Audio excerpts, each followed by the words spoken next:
So first of all, just tell me what the project is, and then and what it's about. Yes. Hi, Robert. Hi. That's usually a difficult question. Surely are not we are not involved in psychotherapy because we are not psychotherapists. But we do talk a lot about psychology. We are more interested to organize, to set up debates, conversations with people interested in the, let's say, the dysfunctional aspects of our cognition, and also the consequence of these dysfunctional aspects to our societies. I mean, this is mostly like not just an inward but also a sociological perspective. The project is all about an attempt to, through a debate, a rational inquiry, without a belief system as a starting point and without any sort of like ideological goals, whether it be the spiritual or new age or philosophical, whatever it is, or political, of course. We are trying to organize a serious, solid inquiry about the let's say, the condition of our cognition, and then the condition of like so-called humanism in general, both historically, personally, and in the present sociological aspect of it. That's fundamentally what the project is all about. We try the best we can to not use, how can I say that, to not use even partially ideologies coming from other belief systems. We are trying to stay away from the so-called spiritual field of analysis, which are quite superficial. We do analyze those as well, why we cling to that, why we allow those ideologies to think for us, and also why we are so confused, why, even though we have all this information, all this answers, all this help, we're still struggling so much with our mind, making life more complicated and challenging than it has to be. Sorry, but I want to say something just to specify it at the very beginning of the conversation, because there are some people, when they read our contents, some people, which is a little bit understandable, they have the tendency to say, oh well, yes, but you are not really new age, but there is something like kind of spiritual in what you promote, in what you say. Well, the answer is no, and absolutely not. The problem is that's a problem of misinterpretation, because, which is understandable. The internet communication is not really that attentive, that profound. My background. Our position about spirituality is very simple, which is what follows. The valid question is not, is there something real in such a thing as a spiritual way of living? That's not a valid question. This question perhaps sounds romantic, but is futile, at least to our position, because the valid question should be something like this. Where the so-called spiritual desire actually comes from? That's the valid question, which always is always something that springs out from not inquired cognitive confusion. So if people are confused, people rely to some sort of like spiritual, or which then becomes religious, of course. Or just searching for answers to be our authority, to tell us what to do and how to live, rather than just thinking and inquiring into our own mind. Always we rely so much on having other people tell us what to do, what to think for us, rather than how to think for ourselves. Because the question is always, there are some people that constantly say, oh, but there must be something true in the spiritual scenario. Well, the question is, at the light of our anthropology, our human history, we spend like centuries, thousands of years searching for some sort of spiritual, esoteric liberation. What is the point? Where are we now? So the question, how many books, how many gurus do we need more to achieve this? And when? So we are more actually pivoted in the necessity to promote a little bit more attention in our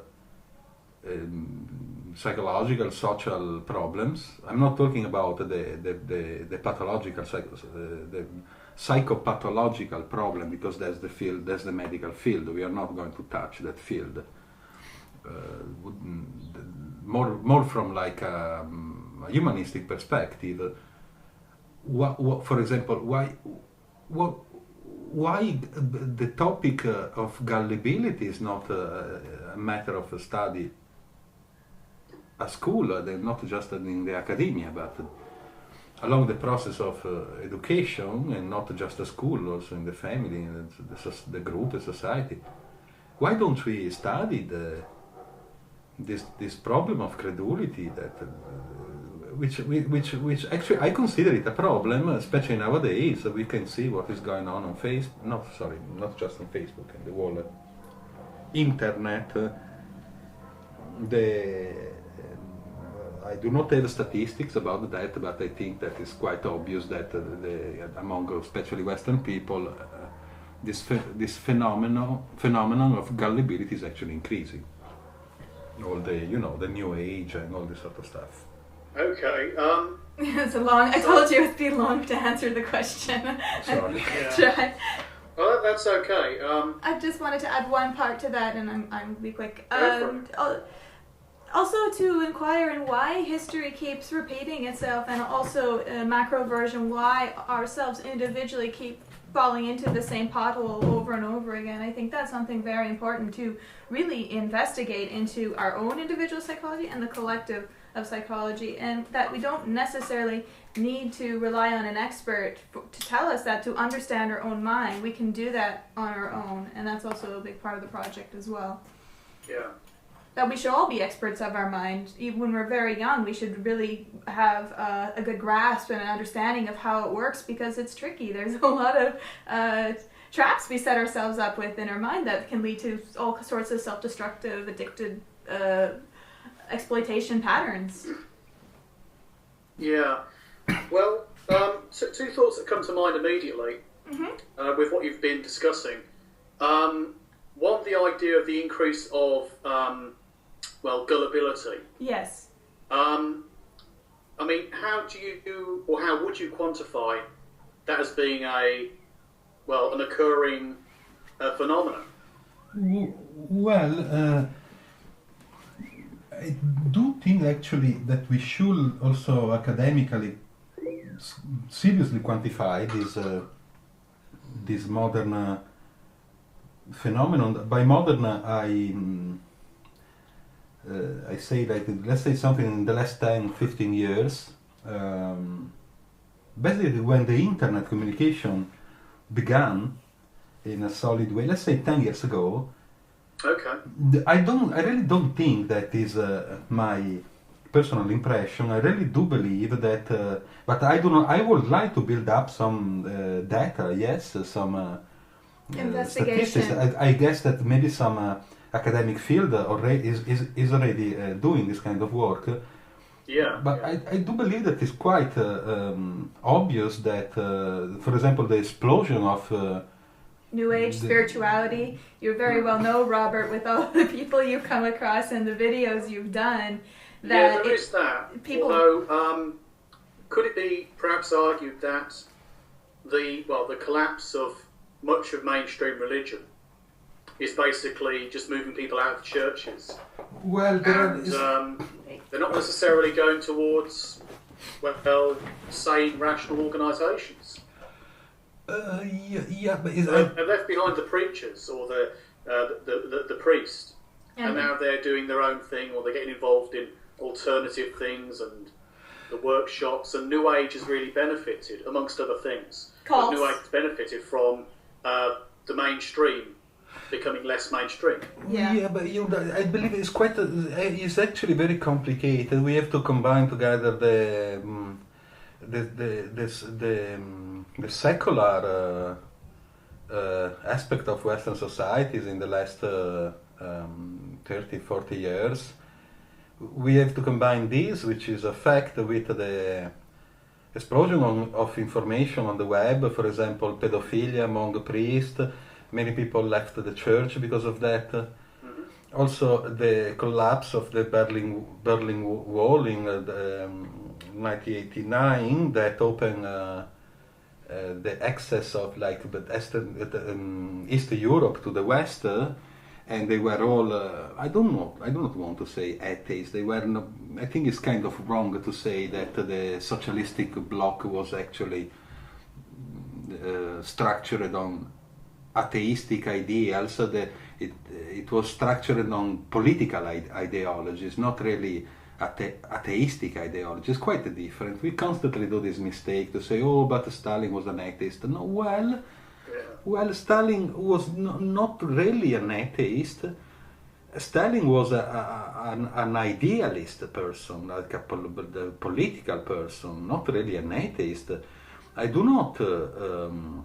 I actually do compare a person that has a strong ideal and follows it. I do compare that person with actually a religious mindset, even if the person does not believe in the divine consciousness, whatever. I agree. Yeah. Cognitively, it's still something quite similar. So I believe this is a series of events combined together in the last maybe 20 years that created a different urge and desire to cling to another form of believing, culturally and personally.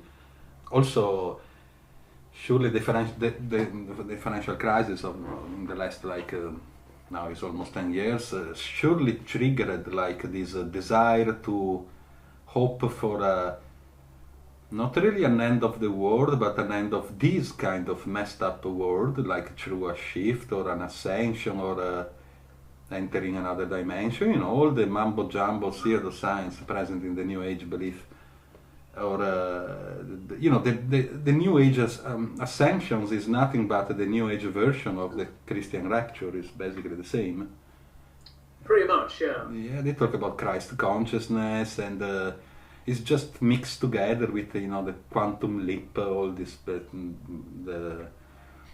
meatballs of the pseudoscience that people believe.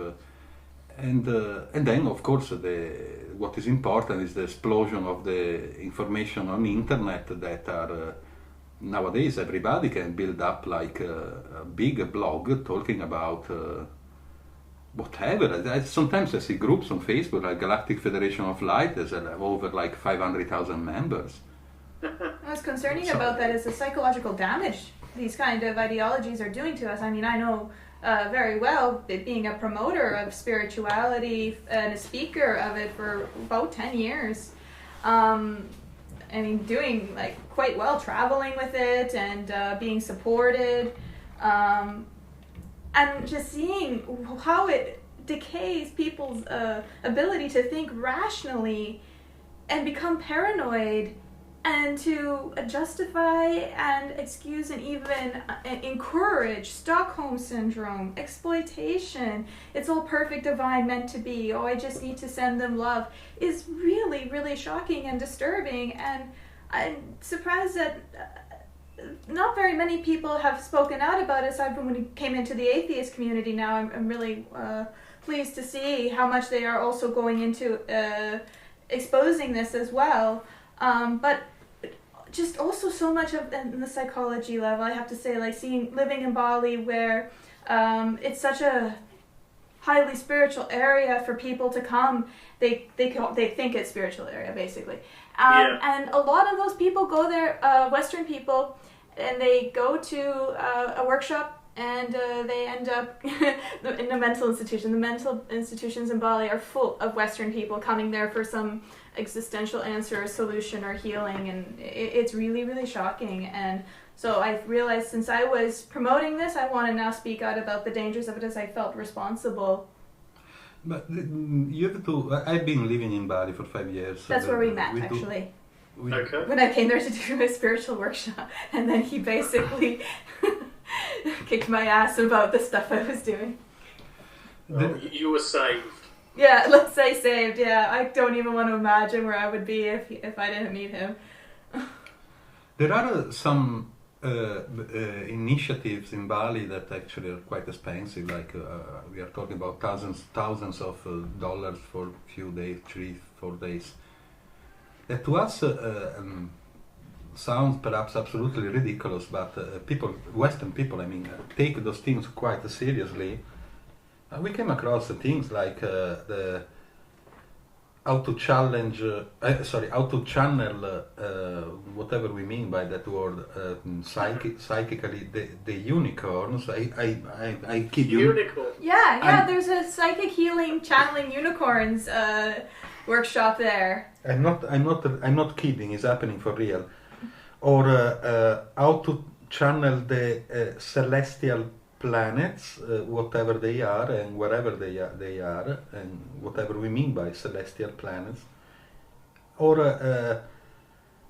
I'm talking about thousands of dollars or pounds, like workshops, or how to become a oneness giver. Retreat organized by the University of Oneness, and they also give you the certificate as a oneness giver. How is called in Indian? Diksha. Diksha. You're talking about the hugging saint, Amachi. It's all connected Oneness giving, yeah. With the Guru Amma, in the hugging saint in India, that she apparently heals spiritually people by just hugging them, which is absolutely ridiculous, which is a millions of dollar industry. And then the result is that the mental institutions in Bali are actually full of Western people who went there willing to spend thousands of dollars in those things. So we can take it like in a funny way, which is a little bit funny, but the problem, I believe, is quite serious. Like our Goddess Exposed video we did. It's funny, but it's extremely serious. You saw that, right, Robert? Yeah, that's a good one. Diego dressed to drag. And me being like multi-personality. It's funny, but not that funny, because unfortunately there's just like the glamour silly part of that business. I had recently a conversation, written conversation with a girl or lady, I can't remember well, New Age, and she was basically supporting this idea. She said that she claimed this stuff, that every girl in the world that gets raped is to be considered a stupid girl because she deliberately put herself in that condition, being not attentive enough, frequenting not appropriate places or not appropriate people, which is... That's pretty disturbing. If you manifest the divine in the present moment, just be present and then it becomes divine. So even if you're being raped, that's supposedly divine. I think it's beyond the disturbing, because these people are also doing... I mean, you can have your personal belief, your personal idea, you can really believe the stuff, you have the right to believe whatever you want. You do not have the right to create a proselytism, you do not have the right to set up like a YouTube channel to preach about those things and creating followers, because that's beyond disturbing.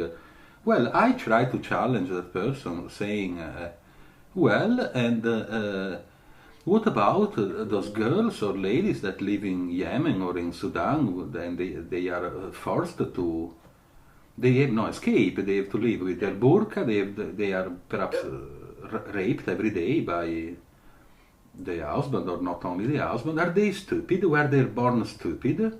Did they put deliberately themselves in a situation like that? Or that is a problem of belief which then shaped a society? And what about a child that gets raped? Is the child stupid? And her answer was, and which is precisely why it's beyond disturbing, her answer was, which is a common belief, this: well, the child that got raped is not stupid, but the child chosen it through a soul level because he has done something bad in the former life. So it's the law of the karma. Appalling. This is beyond disturbing. This is madness. And would you feel comfortable to see, hypothetically, your daughter or your son frequenting like a workshop that preaches about stuff like that? I want to feel comfortable at all, because it's installing delusional ideas in the mind of people. And even more shocking about this is that when you try to bring this up to people, particularly the people who are promoting this, they protect it and they attack you. You're negative, you're evil, you're all these different things. We've been called every single name in the book with so much hate mail, all because we're just trying to get people to understand the dangers of it. And I see that it's very difficult to see it at first. For me, I couldn't see it. I was so sure I was helping. It was so comforting and so uplifting.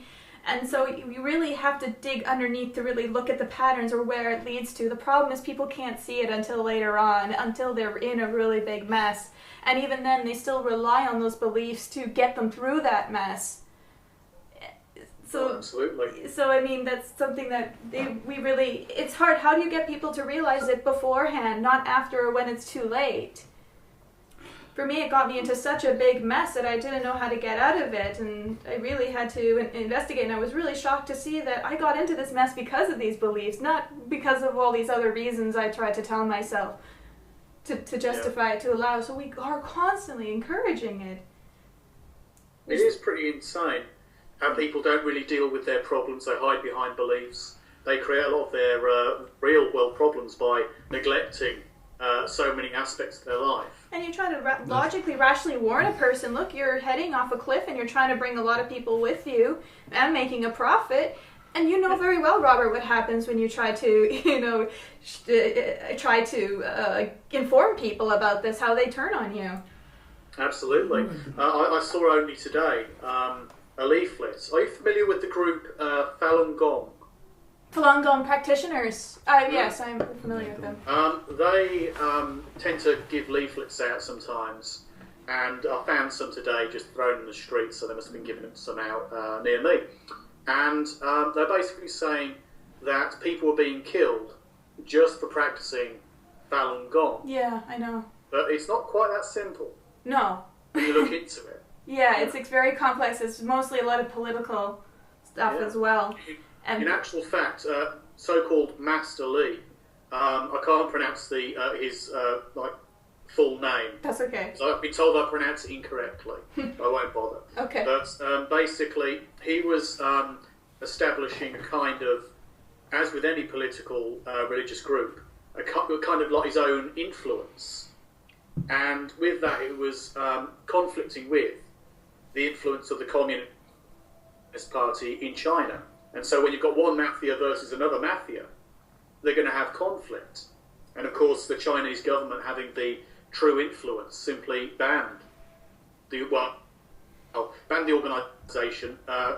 Li Hongzhi basically left China and lives in exile in the United States, in New York, I believe. But still, a lot of it is down to the activities of the group, not so much the practices of the usual practitioners who practice certain variations upon things like Tai Chi. It's just a different belief versus another belief, and somehow they see it as a threat, and I think it has to do also just with controlling the people to all think and be a certain way, and just oppose anything different. I mean, this is always the case. We have this naivety that we just need religious tolerance. But how can we be tolerant to a lot of religious beliefs have a lot of crazy, dangerous, insane customs? I mean, we posted a photo of that recently on our wall of the various animal torture, human torture, in the name of a belief system. We actually recently wrote for an article for the UN, Belgrade. It's also on our conference site, where it's about religious tolerance, and we talk about, well, it's kind of an oxymoron to imagine these two beliefs can live in peace. Why don't we inquire instead on why we need beliefs to begin with, why we are protecting these beliefs, these rituals, these routines? Why can't we evolve outside of them and question them to see that there are these limiting boxes that just create perpetual conflict? Here's the problem with tolerance. You can only be peaceful you for can so only long. tolerate so much without a particular group, typically a very outspoken religion, having too much dominance over society. Because they claim that their freedom of religion is to dominate everyone else. That's a very sensitive topic, because actually it's very sensitive, but I do believe that it could be approached in a very simple way. We should, when we talk about human rights, we should not rely to religious freedom and religious tolerance, because I don't see any human right in calling a girl with a burqa religious sensitivity. There's not religious sensitivity. Sorry, there's not sensitivity at all. There's repression. So there is when we talk about human rights, it's a very sensitive topic. Can we talk about human rights without relying to religious freedom? But what we mean by religious freedom? I'm not suggesting that we should bring about a repression and so on. I do suggest that we should bring about a right education, and then generation after generation, perhaps people will drop idiotic attitudes and cultural beliefs. Can we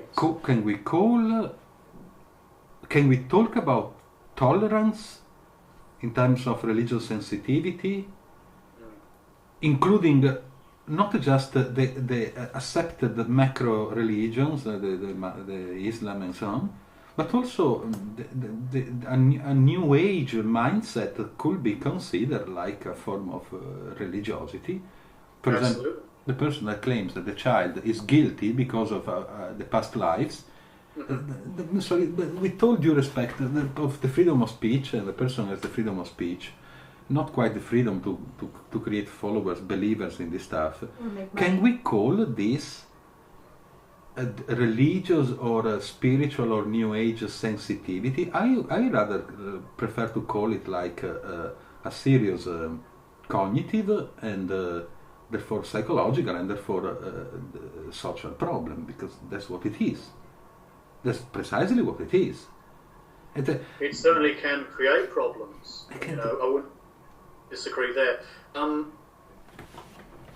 I think sometimes calling it a mental illness can be a bit of a touchy subject, but trying to describe it as being something which has an effect which can be very dangerous to the individual is quite clear. At the very least, damaging progress. A person holds back, doesn't deal with their life.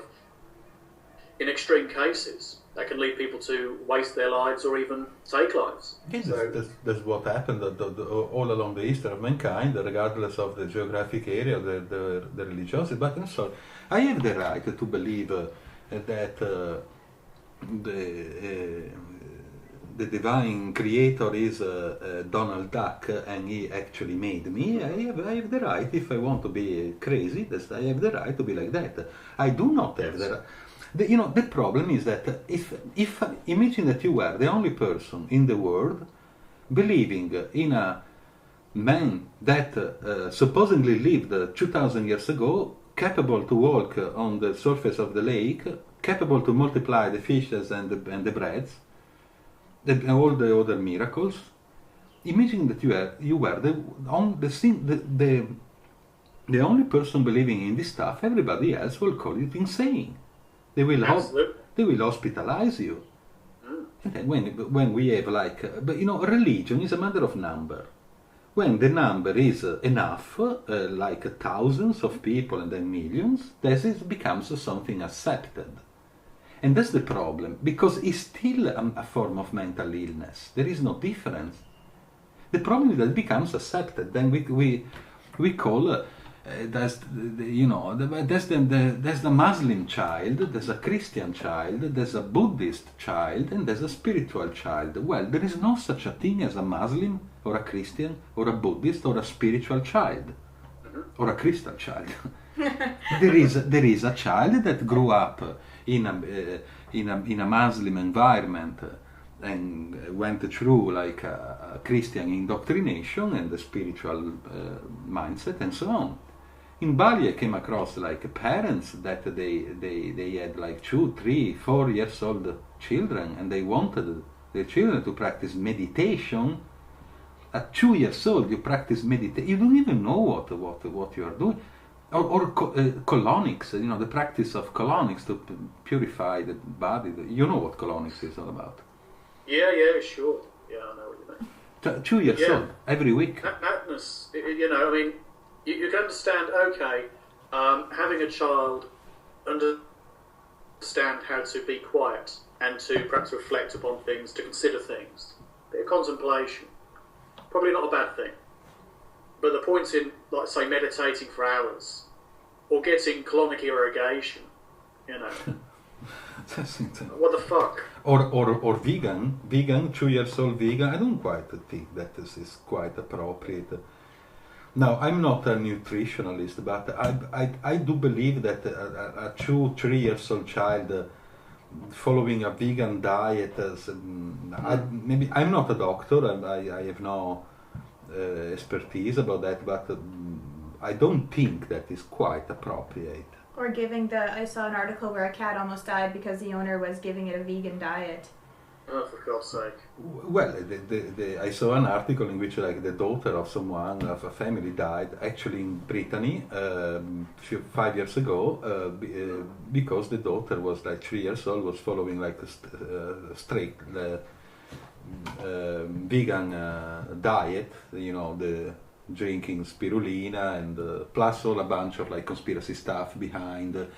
You should not drink water because the water that is contaminated with like a secret, all this sort of business. Yeah. So also if we consider like the academia, also the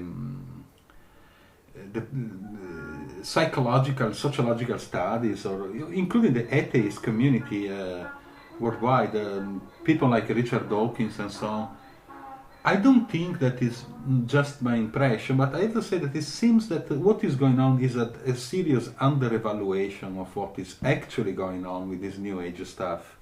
Also, that the atheist community is also struggling with their mind as well, and that I was talking about this with another, as an atheist, but also an author and a professor of psychology, that the realization that, because I don't consider myself religious anymore, but I was really shocked to find out that I have still, even though I fully renounced it, a lot of religious thinking that thinks for me still, that I'm not aware of. Even I know this is the case for most people. For example, yes, I realized that I still have this idea in my head that a man has to come first in a relationship. Okay, where did that come from? That's religious. The idea that we need to sacrifice ourselves for other people, that's religious. For the greater good. There's so many little things that we can't see going on inside our psyche that creates a lot of problems for us, and also for atheists as well, because we were first taking this debate that, well, are people having these problems within their psyche because of their religious spiritual beliefs? Now let's look at people who have renounced that. How is it within their mind? How do they handle confusion or relationships or their past or things that happen to them? Why would they still be struggling? And how much of the struggling is a natural struggling to understand and evolve? And how much is unnecessary that we make because of ideas that we have in our head of how we think something is, how we think the person is, versus how it actually is, how that person actually is. You see, because we do this a lot with ideas, and this is something very big about our project as well that I wanted to talk about. Okay. Well, we can clarify this in a very simple way. For example, by doing an experiment about what we actually mean by religious mindset. Not in terms, necessarily in terms of like believing in something divine, but very much the biased, conditioned mindset that most people have, unfortunately. A very simple example, maybe we can do that as a documentary or in the academia. We're working on also it. I have to say, also a little bit cynical. a little bit cynical example. We can collect something like, let's say, 20-25 mothers, and we can ask them a question. Let's say mothers of very young children, in a range of between 0 and 5 years old children. We can ask them a very superficial question, which is, what is the most important thing in life for you currently, along your present life? We will see that many of them, if not all of them, will consider absolutely logical and also very romantic and sentimental to say, the most important thing in the world to me right now, right here, right now, are my children, or my son, my daughter. Or my happiness. And that sounds absolutely, that's why I say that's a little bit cynical experiment. That sounds absolutely logical. But if we inquire rationally, intelligently, and then maybe they will get upset, but as a matter of fact, do you really think that the most important thing in your life, meaning more important than your own life, cognition, intelligence, rationality, lucidity, sobriety, the most important things are your children, and not your clear psychology, which is what you are supposed to, what you supposed to require in order to deal with the parenting activity with your children. That's what you need in order to be to deal with them soberly, intelligently, to deliver like an appropriate education. Then perhaps some of them will say, oh well, but it's just a semantic. Well, but are we quite sure that it's really just a semantic? I have a friend of mine which is a psychiatrist in Italy, and we have been debating for years about these topics. She always said, and I agree, that the most messed up field, according with her job, is actually the field of parenting. Because there are some weird element then that come into being, especially with the mother sometimes, some sort of like hyper concern or paranoid thinking or a form of obsession. So this is, it sounds very cynical, but as a matter of fact, what is important the most? Our psychological, at least the inquiry and the preservation, if it is possible, of our psychological clarity, our rationality, our lucidity, or what is important the most is this idealization, this idea that my children are some sort of sacred things. Of course I have to care about them, obviously. I do not have to neglect them in my name. I'm not talking about this.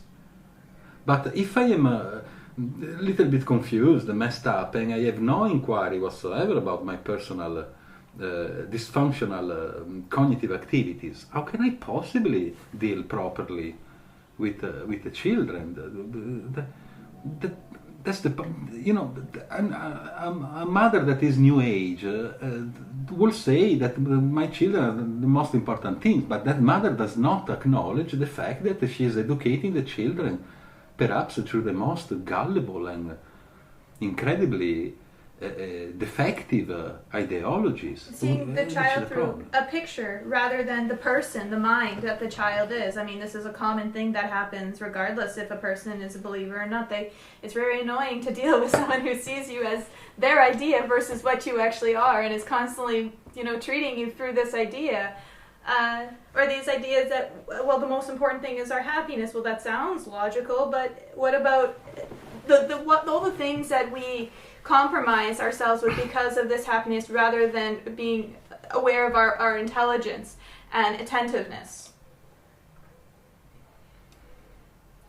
That's more important. You see that is a very, when we bring about these topics, usually people get upset. Which is why we're not very popular. because you know, that a mother will say, okay, you do not understand what it means to be a mother, which is correct. I'm not a father, I'm not a mother, I'm not a parent. But that's not really the point. We are trying to bring about a logical inquiry, and we are not theorizing. Examples of major blind spots and distortions. As a matter of fact, is a mother a healthy, cognitively speaking, a healthy mother when the mother really believes that the most important thing in her life are the children, and simultaneously, at the same time, that mother is perhaps involved in like spiritual beliefs or religious or cultish or sectarian or whatever it is beliefs?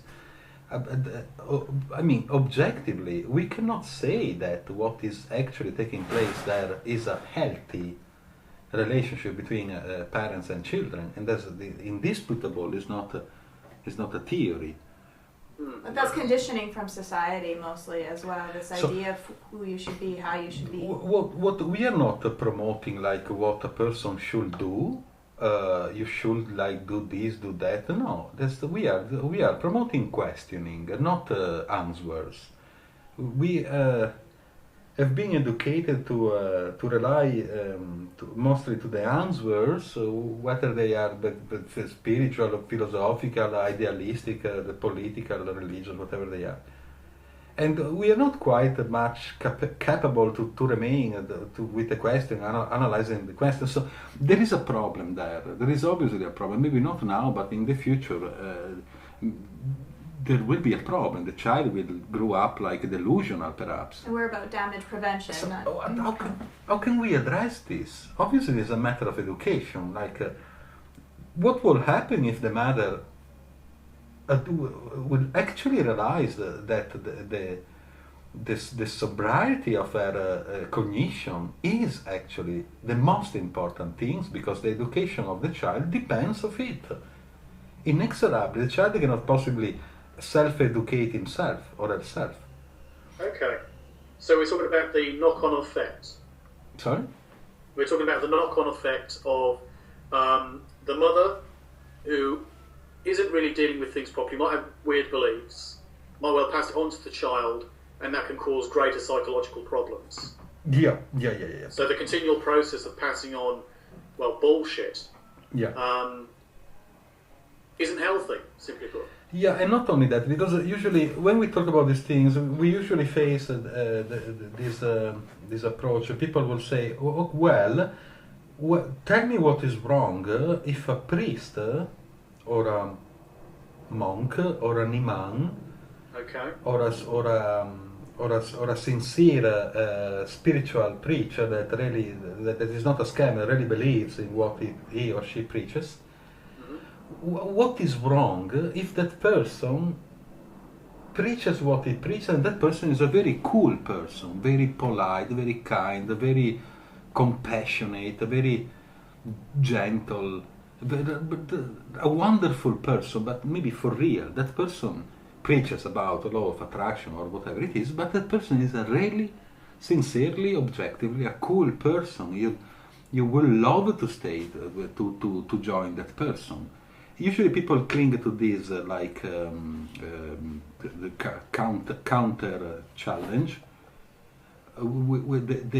The approach of it is actually quite simple. Well, that person, that priest, that spiritual preacher is absolutely cool.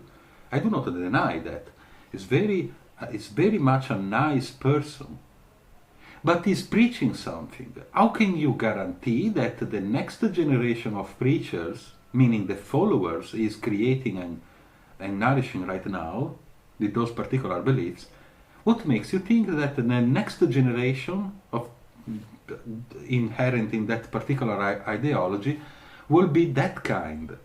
Come on, we have like spreading confusion isn't kind, we have to think a little bit more historically sometimes and less like personally. But if we look at like the history of the macro religions, but we have like Christianity that is basically based on what was a revolutionary ideals, like love your enemy. That was Stockholm syndrome. Was which I actually find absolutely nonsensical, but that's just my opinion, was revolutionary. Love your enemy, so this ultimate love bomb.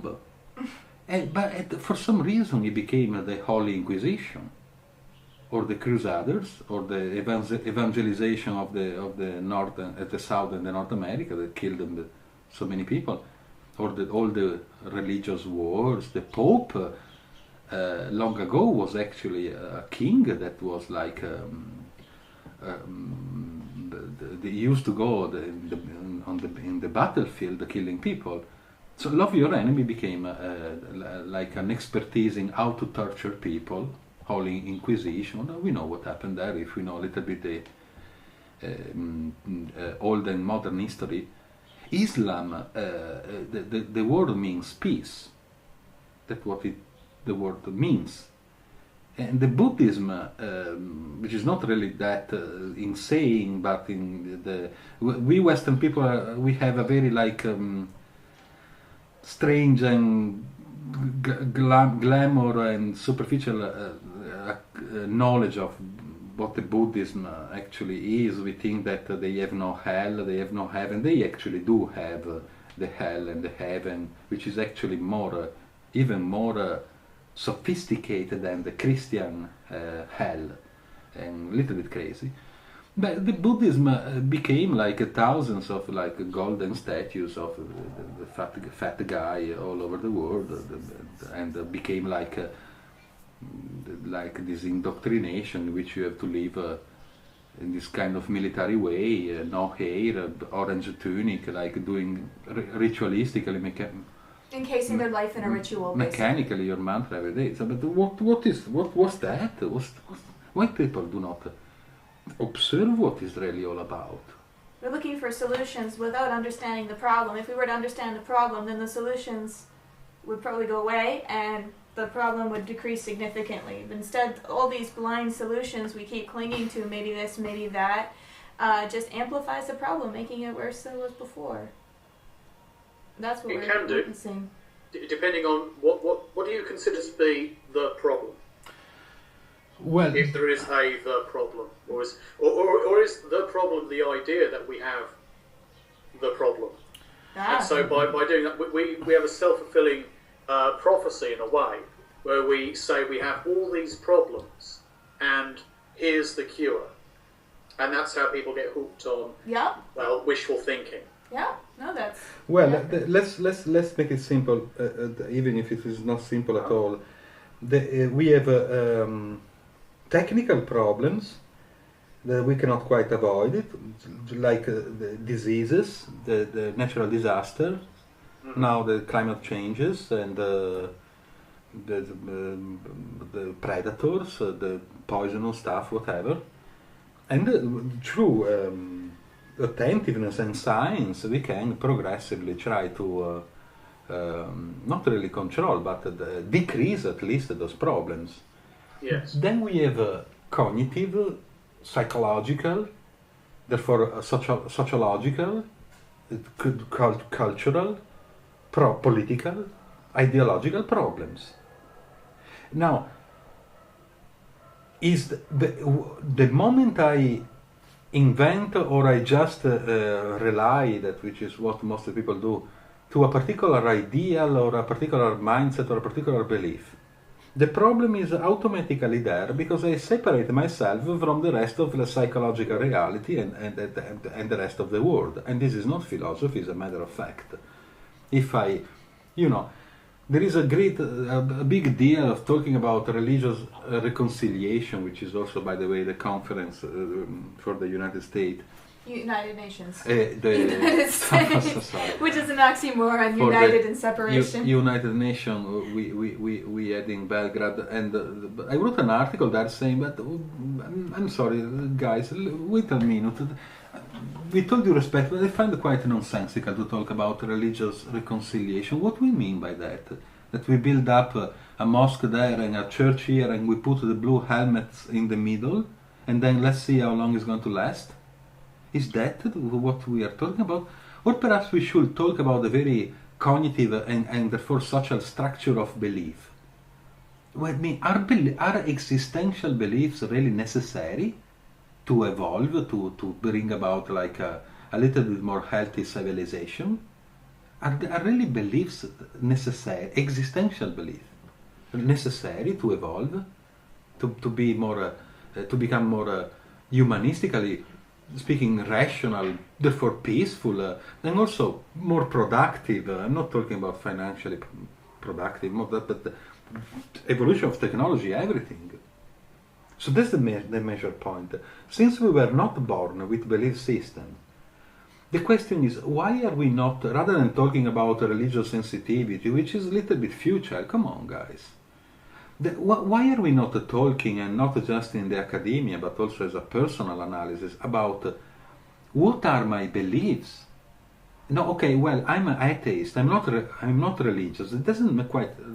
But you are atheist. You are surely in a healthy, at least a starting point of analysis. There's no question about that. We still have existential beliefs, sir. Then I'm atheist, but I believe that my children are the most important thing in the world. I'm sorry, wait a minute. I'm a little bit cognitively defective.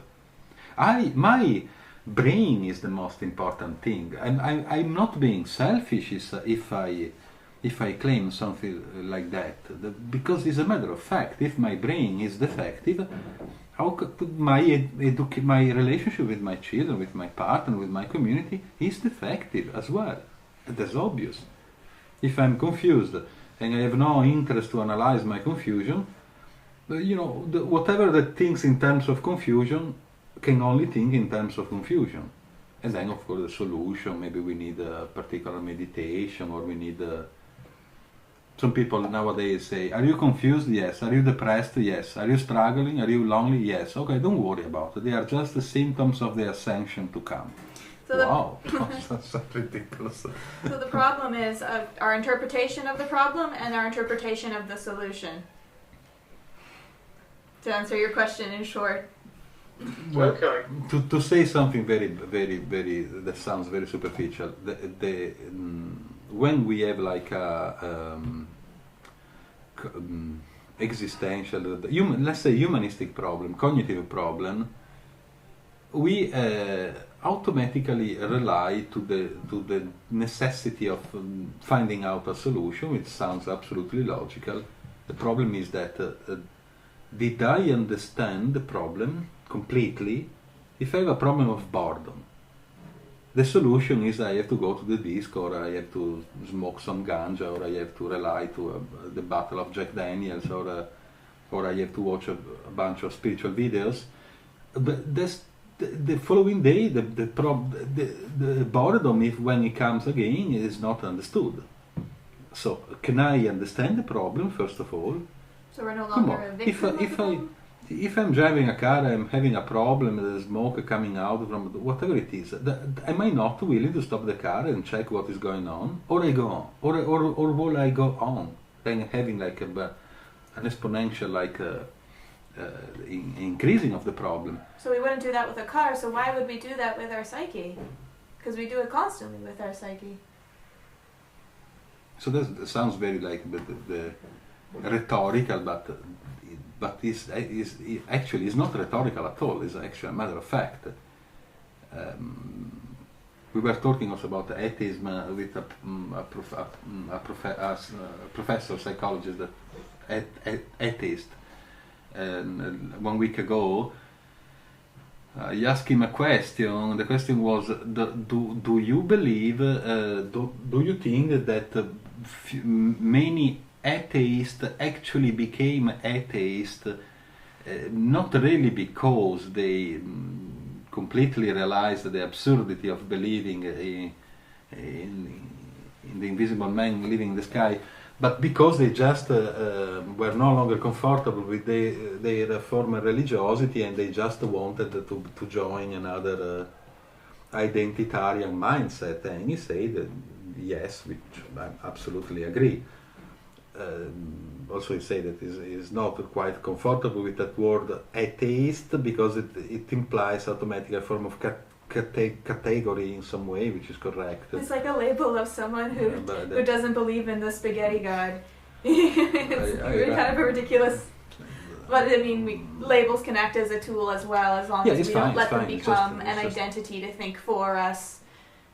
It's just like a linguistic. But I will, a person can be an atheist, but maybe the person is not a questioner. Is not like a person that has really a passion for an act of questioning. The person just like constantly speak about the ridiculousness of like religious superstitions and making fun of God and stuff like that. Maybe when then he goes back home, he struggles with the basic stuff about relationship and so on.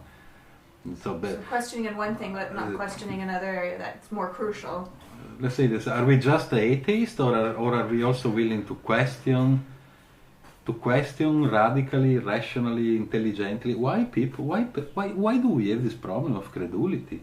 Especially nowadays, we are people of Western people, the 21st century. We know that the world is not a pizza anymore, and so on. So why do we have this so easy credulity? You know, all these people that claim to be from the Pleiades, yes, the star system. Oh yes. Well, yeah, he knows very well. First of all, if you ask them to draw down the structure of the constellation of the Pleiades, they are not even able to do that. They don't even know that star system is 800 million years old. Is a baby star system. That's true. Those stars. It's as you say. It's an open star system as a cluster. In fact, it's a cluster. And it's at most, I think they said, was it 200 million? Less than 200 million years it's baby. Old, which is really young. It's actually 800 million years old, but 800 million years old is nothing in terms of like the life of a star. There cannot possibly be planets there. Of course, no life forms of civilization, maybe bacteria in some kind of in a comet flying through the system. The Pleiadians became famous because when we had less light pollution, that star system is actually wonderful. If you have like a clear sky, is actually very very nice, just like Orion, and therefore people gave like a strong validation to that star system just because it was nice. And but this is to say, also the people claim that they come from Venus, but do you know that Venus is not really a cool place? It's a sauna, the 400 degrees on the surface and constant acid rain. Oh, but you know that what they say to that is NASA is not telling you the truth of the atmosphere of that planet, and another way they respond to it is, we lived there in another dimension, and it's not like that in that dimension. Oh, that's so it's always very convenient to bust around. It is very convenient. Yeah. They try and make their belief work. Oh yeah, absolutely. So they go from that, that foundational point that their belief is true, and therefore, if you reject it, or for that matter, if NASA rejects their claims, then NASA must be in it too. They must be working with the Illuminati. Oh yeah, of course. Right away they made a mistake. You can't rely on it. But fundamentally, we can say I do believe that NASA is actually hiding the evidences that Mickey Mouse is the king of Jupiter. So I can say everything. NASA is hiding the evidences that actually, new flat Earth theories. That this is hiding the evidence that this planet is actually a pizza. But I can say everything. I can say that NASA is hiding that God does not look like an old man. He actually looks like a banana tree.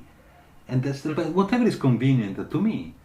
Also, what you were saying earlier, Robert, this idea that when we have an identity or an idea about life and ourselves, we tend to look at everything that way. So when I was spiritual, 11:11, this is happening, that means this, we're always trying to link it to our beliefs, or that I got the parking place, thanks God, it was God that did it. So we really are...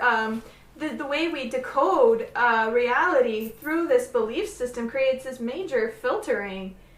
That's true. And that's something that we also talk a lot about as well. And actually what we are doing is we have a year kind of a coaching that a person works with us once a week to really inquire into all these little hidden aspects of our mind that we can't, see into.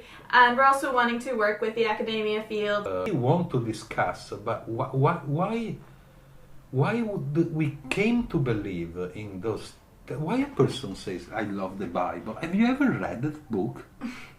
But I don't actually think the Bible and the Quran, the Gita, should be at school. The children should not read those books to become indoctrinated, but they should analyze the absurdity of that stuff. The Bible is 10,000 more violent the Bible than the Lord of the Ring. My goodness. It's more violent than all the horror movies out there combined. Like you just can't make that stuff up, as God is so sick and twisted. How can we? The clever invention of the priest is, but you should interpret. Well. So if God is about to kill Moses just because Moses forgot to circumcise his son, then I should interpret. But when something is instead a little bit more convenient, then I should not interpret. I should take it like literally. Oh, come on, I'm not that stupid. I do not want to be that stupid. So we are, as a project, whatever initiative, we want to analyze what happened to our brain that we become like. How can I possibly say that I love the Bible? How can I possibly believe that if I visualize the postman with the checks, and I will become rich rather than the bills? Bills will come if I have bills to pay.